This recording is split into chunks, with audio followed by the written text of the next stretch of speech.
to my YouTube channel, everybody. My name is the Anime Hero, and I am back with you for another review, as always.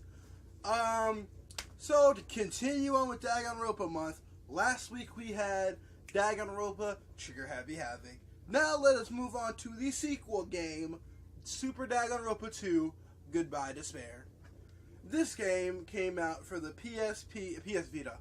The original one came out for the PSP and the PS Vita. No, I forgot to mention that in the video. Besides that, anyways, let's get right into it. Now, this one, of course, is completely new, so you don't have to skip forward again for the plot and stuff. This one you have to watch all the way through, unfortunately. So let's start right in. This one is similar to the first game. I'm not going to go over Hope's Peak Academy. Actually, I probably should in case people are just watching this one. Anyways, Hope's Peak Academy is a high school that picked out kids who showed a special talent excelling in one particular task. Your super high school level musician, super high school level cook, super high school level engineer, stuff like that. They were extremely well in their careers. So we start with Hinata Hajime, who, of course, is the super high school level ? We don't know what Hajime's super high school talent was yet. Anyways, you wake up with him on this island, and you have no idea what's going on here. And you are then greeted by Asumi, I believe is what her name is, before Monokuma messes with her. So, you're greeted by her saying that they're supposed to go on a Hope-filled field trip. And she is there, I'll get to that later. Anyways, she's there to fill their hearts with hope, basically. I thought it's not a lie. Anyways, so during this trip, however, you are then accompanied by our favorite monochrome colored bear, Monokuma. Monokuma tells them that they're going to have, instead of a nice, good, hope-filled school field trip, they're going to have the super killing field trip.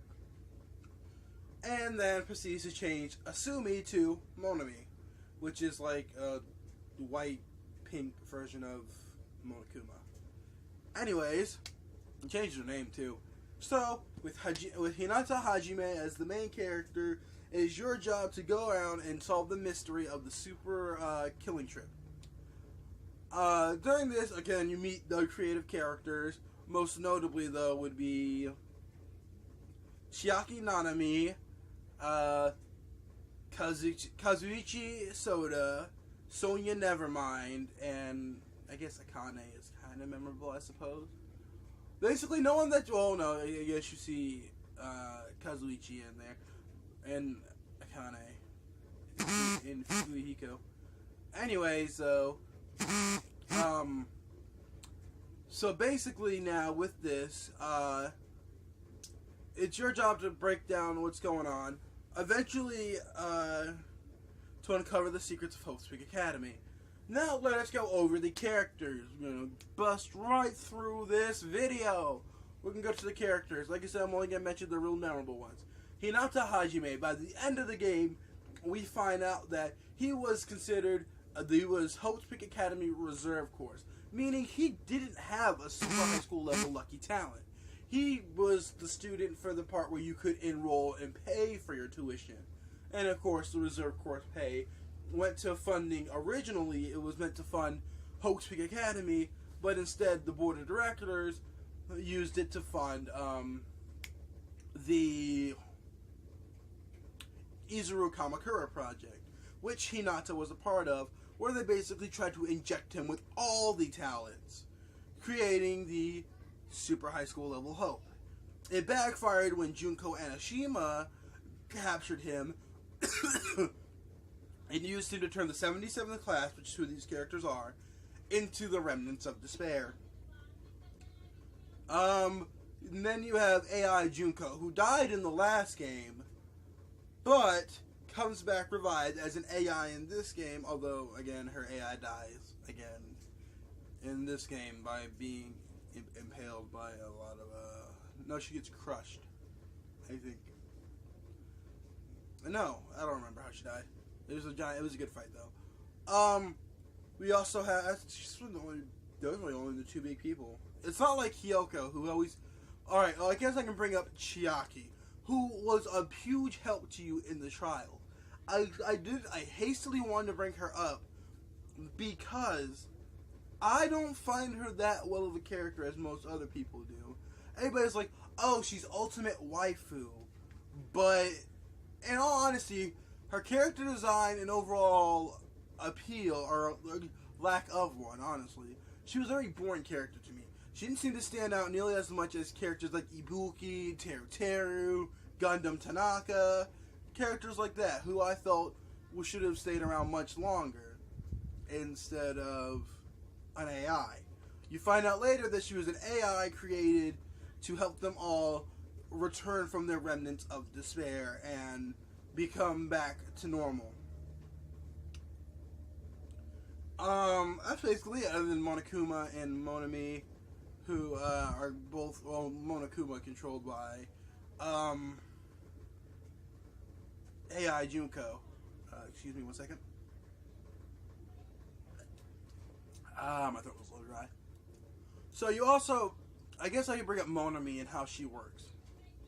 From what I remember, Monami is a AI programmed by Miyaya Gekohara to fund the New World program to Neo World program to rehabilitate them.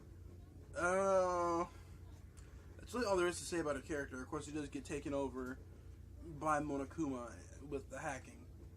So halfway through the game, you find out that they are in an AI system. It's a video game within a video game, basically. And then you find out that they are the remnants of despair. They are the ones that brought the world into despair after Junko Enoshima caused the most hateful, atrocity, despair-filled event in human history. As a whole, this game was actually a lot better than the first game, I suppose. When it comes to gameplay, it's the same as usual when you're outside the class trials. You're looking around trying to find clues. The class trials, however, have gotten sped up ridiculously. You still have non-stop debates, but now you have panic room attacks, I think is what they were called.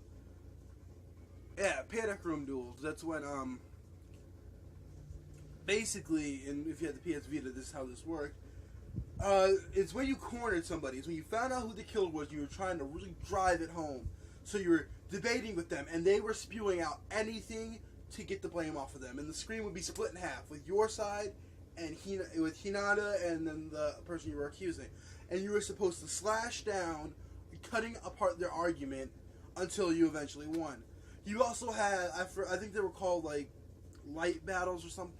But it was like you would go in Hinata's head down like a snowboard thing where you would try to piece together. It'd be like, the blood spatter was on the wall, but there was a huge square missing. What do you think happened? And then there'd be a fork in the road. And you'd have to think, with all the other clues, which was the most logical answer, and you had to take that. And of course you didn't get multiple tries. So this game really had a lot more play value to it. It definitely did more than just non-stop debates. At the same time, though, it also kept the story intact.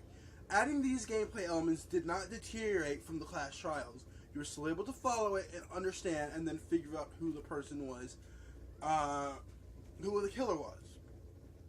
Characters in here were so likable. I'm so glad they all got redeemed in spoils. But it's nice to know that I didn't get attached to these characters for nothing, unlike the first game where they all died. I had characters like Celestia Ludenberg and Yamada, I think was the other one. Yeah, Yamada and Ishimaru, who I really liked. Yeah, I didn't want to see die. And at least with this one, it was all AIs, and they were just in a sleep when they died. So, overall, with the amazing cast of characters, minus Chiaki, and the amazing story, I give Super Danganronpa 2, Goodbye Despair, a solid B+.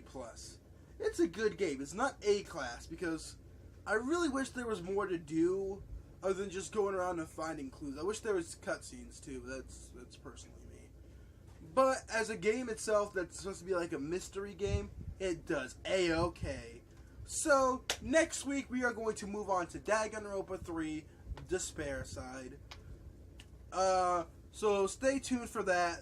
As always, like, comment, and subscribe. I'm the Anime Hero, and as always, stay saved.